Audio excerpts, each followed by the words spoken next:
The Bonnet Carre Spillway and really the entire Mississippi River and tributary system performed exactly as designed during this high water event.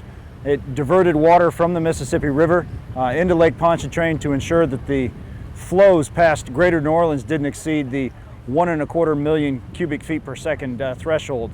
And in doing so, it greatly reduced risk to all the residents and the infrastructure below the spillway.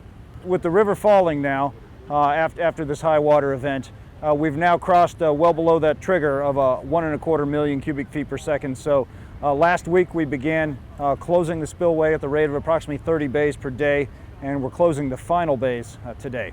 Well, water will continue to flow over the sills of the spillway, even with the needles installed back in their positions. It's several thousand cubic feet per second. It looks like quite a bit, but as the river continues to fall below that sill depth, that water will cease to flow through the spillway. We can't really tell what's going to happen in March or April. We do know that the river's continuing to fall here in the month of February. What the river does after that will be dependent on long-range forecasts from the National Weather Service. The system has performed well, better than it did. We saw less seepage, fewer sand boils than we did in 2011.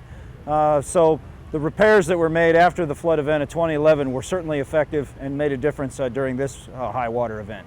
You know, we're still in a phase 1 flood fight, which means we're continuing to inspect all the levees and flood walls in the system twice a week. We continue to do that with our partners in the levee districts and with the state. And so this is an ongoing inspection, an ongoing flood fight that will continue until the river drops below 11 feet at the Carrollton gauge.